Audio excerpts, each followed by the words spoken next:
Bonjour, je m'appelle Christian Tal-Chaler et je suis médecin depuis plus d'une quarantaine d'années. Ma particularité, c'est d'avoir élargi la médecine que j'avais apprise à la faculté de médecine à toutes les autres médecines. Je suis devenu acupuncteur, homéopathe, diététicien, psychothérapeute et aussi chaman, dans un élargissement des perceptions et dans une compréhension que l'être humain est beaucoup plus que ce que le matérialiste nous dit. C'est ce qu'on appelle aujourd'hui la médecine holistique. C'est s'occuper de l'être humain dans sa totalité physique, émotionnelle, mentale et spirituelle. Parce qu'en réalité, nous avons 4 corps, pas seulement un. Nous avons le corps spirituel, le corps de lumière, qui, en ralentissant sa vibration, crée le corps mental, qui ralentit sa vibration, crée le corps émotionnel, et qui, finalement, crée le corps physique. Et c'est ce que tous les physiciens du monde aujourd'hui nous disent, c'est que la matière, c'est simplement de la lumière qui ralentit sa vibration. Et dans cette conception-là, s'occuper seulement du corps physique, ce que fait la médecine matérialiste, est très limité. Parce que nous sommes beaucoup plus que cela. Et ce que les chamans de tout temps ont toujours fait, c'est de s'occuper de manière holistique de l'être humain. De voir le corps physique et ses problèmes, certes, mais aussi de tenir compte des facteurs émotionnels, mentaux et de la connexion spirituelle. En fait, lorsque nous sommes reliés au corps spirituel, nous recevons dans notre cerveau droit des informations pour nous guider sur notre chemin de vie et pour faire ce qui est bon pour nous et bon pour les autres. Lorsque nous perdons cette connexion, alors c'est le cerveau gauche qui prend le contrôle et nous devenons sérieux, tristes. La vie n'a plus de sens parce que tout simplement, nous avons perdu la guidance intérieure. J'ai eu l'occasion d'apprendre cela d'une manière extraordinaire. Au début de ma pratique de jeune médecin, un patient vient me trouver et me dit « Docteur Chaler, vous devriez aller voir les peuples qui sur cette planète vivent sans maladie et sans conflit. » Je lui dis « Arrêtez, tout le monde est malade. » Enfin, je n'y croyais pas. Il me dit « Vous voyez, vous faites exactement ce que vous reprochez aux médecins de l'hôpital qui prétendent que toutes vos méthodes, l'acupuncture, l'homéopathie, toutes ces médecines différentes n'existent pas puisqu'ils les ignorent. Donc, vous prétendez que ce que vous ignorez n'existe pas. » C'est comme si la foudre m'avait frappé. J'ai dit « Mais vous avez tout à fait raison. Je dois dire, je ne sais pas. Et je vais aller voir. » Et j'ai fait une première expédition chez un peuple qui vit sans conflit et sans maladie. Et ça m'a tellement bouleversé ce que j'ai découvert en voyant vivre ces gens qui vivent en parfaite harmonie avec la nature, avec la vie, qui ne se disputent jamais, qui ne sont jamais malades, que j'ai passé 25 ans à aller voir une dizaine de ces peuples, sur la même planète que nous, mais qui sont des êtres qui, comme ils restent tout le temps reliés à leur corps de lumière, vivent tout le temps en harmonie avec eux, avec les plantes, avec les animaux, avec la vie, et ils n'ont aucun conflit et aucune maladie. En fait, un des secrets de ces peuples, c'est que chaque fois qu'ils ont une émotion, ils la vivent comme chez nous seuls les petits-enfants peuvent le faire. Un petit enfant de 3 ans, quand il a une émotion, eh bien, il la vit intensément, tout le corps vibre, il crie, il pleure, il hurle, et l'émotion s'en va. Mais l'éducation vient entre 4 et 12 ans, où on lui apprend avec son cerveau gauche à contrôler les émotions. Et du coup, l'adulte n'a que 2 schémas. Ou je garde toutes les émotions à l'intérieur jusqu'à ce qu'elles me tuent, ou je vais les déverser sur quelqu'un et je deviens violent, j'ai les ennuis avec la société. Et nous avons 2 monuments symboles d'une mauvaise gestion des émotions. C'est d'une part les prisons dans lesquelles on met les gens violents, parce qu'ils sont toxiques pour les autres, et les hôpitaux dans lesquels on met les gens victimes qui gardent toutes les émotions à l'intérieur et qui finissent par bloquer leur système immunitaire et tombent malades, et on les met dans les hôpitaux. Dans ces peuples sans maladie et sans conflit, il n'y a pas de maladie, il n'y a pas d'hôpitaux, il n'y a pas tout ça, il n'y a pas non plus de conflit, il n'y a pas de gendarmes, il n'y a pas de prison. Tout ça n'existe pas. Parce que chaque être humain est relié à son corps de lumière. Et que quand il a une émotion, il la vit comme un enfant de 3 ans. Donc vous pouvez voir dans ces peuples, c'est très impressionnant les premières fois, des gens âgés, qui ont une longue barbe et qui ont des âges très impressionnants, et qui tout d'un coup piquent une crise comme un gosse de 3 ans. Et quand vous dites, mais qu'est-ce que c'est que ça? Ils disent non, l'émotion, c'est bon. Même la haine, c'est bon, si on la vit intensément, mais sans aller faire mal à quelqu'un. Donc, ils piquent leur crise, ils dansent leurs émotions intensément, comme tous les petits-enfants du monde le font. Et ce que ça m'a ouvert comme compréhension, c'est que, bien sûr, dans nos pays, on ne peut pas faire ça en public. Si vous faites ça en public, on vous enferme tout de suite, parce que les gens ont peur des émotions. Les seules personnes qui peuvent avoir des émotions dans un corps d'adulte, ce sont les clowns. Mais dans nos pays, si on ne peut pas faire ça en public, on peut le faire quand on est seul. Et j'ai vu la vie de vraiment beaucoup de gens se transformer par cette compréhension de simplement prendre des moments pour redevenir un enfant de 3 ans, qui pleure, qui vit son émotion intensément, mais qui ne la stocke plus. Et quand les gens ont appris à faire ça, bien le corps émotionnel se dépollue et les émotions ne nous rendent plus malades et nous n'avons pas non plus de conflit en allant taper sur notre voisin ou crier sur quelqu'un. Ça, c'est la dépollution du corps émotionnel. Maintenant, notre corps physique, bien sûr, nous devons bien le traiter. Faire de l'exercice, c'est important.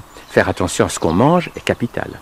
Et pour l'alimentation, il y a une règle très simple, qui est la loi fondamentale de l'alimentation d'un être humain, et qui permet d'intégrer toutes les écoles, qui permet de voir la beauté de chaque école, mais sans les opposer les unes aux autres.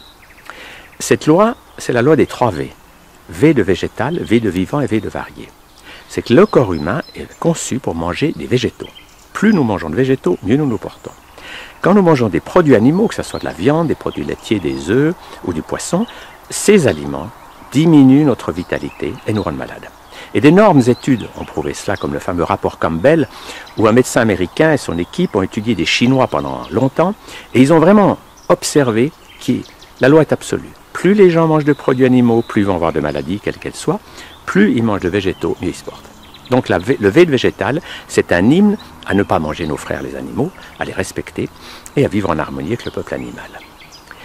Mais ce V de végétal ne suffit pas pour la santé, parce qu'il faut aussi le V de vivant, c'est-à-dire que nous avons besoin d'avoir une proportion suffisante d'aliments crus. Si tout est cuit, il n'y a plus de vitalité, il n'y a plus d'enzymes, plus de vitamines. Donc nous avons besoin d'aliments vivants, c'est-à-dire crus. Des végétaux vivants, c'est ce qu'on appelle l'alimentation vivante, c'est une alimentation qui amène la santé, qui permet à beaucoup de gens de se régénérer très vite.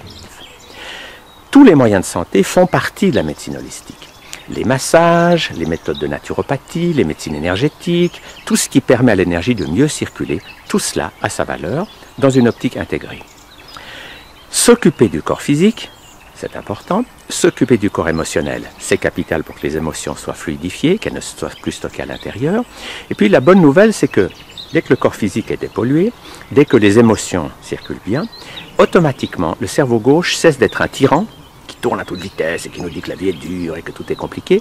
Le cerveau gauche se calme, le cerveau droit s'ouvre et nous entrons dans le monde des chamans. Qu'est-ce que le monde des chamans? Eh bien, c'est simplement des gens qui savent faire fonctionner leur cerveau droit pour voyager avec leur conscience dans d'autres réalités. Parce que le monde de la matière existe, certes, mais ce n'est pas le seul. Il y a d'autres réalités, les réalités spirituelles. Et nous sommes entourés par des êtres spirituels, des anges, des guides, des êtres de la nature, ou des êtres d'autres systèmes planétaires, qui ont ceci de commun, c'est qu'ils vivent déjà dans la joie, dans l'amour, et hors de la peur, hors des conflits que nous connaissons encore. Et dès qu'on apprend à se relier à ces êtres, on peut bénéficier de leur force de guérison, de leur sagesse, et on peut, comme les laisser passer à travers nous, pour amener de la lumière et de l'amour tout autour de nous. C'est ce que font les chamans depuis la nuit des temps. La beauté du monde des chamans, c'est que c'est un monde dans lequel on privilégie l'expérience des mondes spirituels et pas les croyances. Parce que les croyances font beaucoup de dégâts. Regardez les religions, tu dois croire ça, et si tu ne le crois pas, je te brûle sur un bûcher. Et on s'est battu, on a tué des millions de gens au nom de croyances. Et c'est un monde qui vaut la peine de laisser disparaître pour entrer dans le monde de l'expérience vécue des mondes spirituels. Si vous faites une expérience spirituelle, c'est à vous. C'est un bien que personne ne peut vous enlever. C'est un acquis. Et ce n'est plus une question de croire ou pas croire, de se battre au nom de croyances. Dans le chamanisme, ce qui est magnifique, c'est que justement, si vous posez une question à un chaman, il ne va pas vous donner une réponse en disant « Voilà ce que tu dois croire, et si tu ne crois pas, je t'excommunie ». Non, il va dire « Ah, tu veux savoir ça? Eh bien écoute, je prends mon tambour, boum, boum, boum, et tu vas voyager toi-même avec ta conscience, et tu vas trouver toi-même tes réponses ». C'est donc un monde d'expérience spirituelle, personnelle, authentique, vécue, et qui permet d'explorer les mondes non matériels, plutôt que de croire qu'ils n'existent pas, et croire qu'on est cantonné à ne vivre que dans le monde de la matière. Cette dimension chamanique, qui est celle de l'apprentissage, de voir qu'on a tous un cerveau droit, donc nous sommes tous des chamans, nous sommes tous des guérisseurs, et nous pouvons apprendre à communiquer avec les êtres qui vivent dans les mondes célestes, de façon à ne plus être bloqués, cantonnés dans ce qu'on peut appeler le poulailler, c'est-à-dire un monde où on ne vole pas, on est juste là, par terre, en train de picorer son grain de maïs, alors que nous avons des ailes pour voler, et ces ailes, c'est notre cerveau droit, qui nous permet d'aller explorer les réalités non physiques, non matérielles, pour voir ce qui s'y passe, et pour rencontrer les êtres merveilleux qui s'y trouvent. Voilà, de manière très rapide, ce qu'est la médecine holistique, ce qu'est le chamanisme, et ce qu'est une vision qui intègre toutes les médecines, toutes les thérapeutiques, tous les systèmes diététiques dans un concept de complémentarité et d'unité. Donc on sort des querelles de clochers, des guerres de religion, des écoles qui s'entrechoquent pour dire « moi j'ai la vérité et toi, tais-toi », et on entre dans cette émergence d'une nouvelle conscience qui va permettre à chaque individu de se prendre en main, d'arrêter de croire que le bonheur ou la santé vont venir de l'extérieur, de vaccins ou de thérapies qu'on va absorber d'une manière ou d'une autre. La santé et le bonheur, c'est un apprentissage personnel du bien-être physique, émotionnel, mental et spirituel. Et quand les gens entrent dans cette dynamique, ils deviennent de plus en plus conscients, de plus en plus responsables, ils cessent de se plaindre, d'accuser les autres, et ils prennent leur vie en main. Et c'est cette dynamique qui est, je crois, notre futur. Nous avons assez souffert des conflits, des luttes, d'être soumis, d'être dominés, d'être dominateurs. Tous ces jeux de pouvoir qui nous ont empoisonnés pendant des siècles, nous pouvons maintenant y mettre un terme, nous prendre en main et donner l'occasion à l'être merveilleux qui est en nous, l'être de lumière, de peu à peu nous guider. C'est-à-dire qu'au lieu d'être conditionné par les croyances intellectuelles, parce que moi j'ai appelé l'hypnose collective, c'est toutes ces croyances qui reposent sur rien, comme la croyance qu'il faut manger de la viande, ou que les vaccins vont nous sauver des maladies, ou que seule la chimie peut nous guérir. Tout ça, ce sont des croyances totalement erronées. En réalité, notre corps a des capacités d'auto-guérison fantastiques, mais qui ne peut pas mettre en œuvre si nous l'empêchons de vivre par des pensées limitées, par des émotions bloquées et par des aliments dénaturés. Donc, nous sommes dans une phase passionnante où, comme être humain, nous avons besoin de ne plus croire que quelqu'un va nous apporter le bonheur ou la santé, un messie ou un thérapeute. Nous avons besoin d'apprendre à comprendre que lorsque nous nous relions à notre corps de lumière, nous avons la capacité d'entrer dans une dynamique de joie, de paix, de bonheur et d'appréciation de la vie. Le sentiment le plus merveilleux, c'est la gratitude, c'est de pouvoir dire « merci, merci à ce corps, merci à ces mains qui bougent, merci à ce corps vivant. Quelle merveille j'ai, quelle chance, quelle merveille je suis, quelle merveille d'avoir un corps qui fonctionne. Et puis quelle merveille d'avoir des émotions.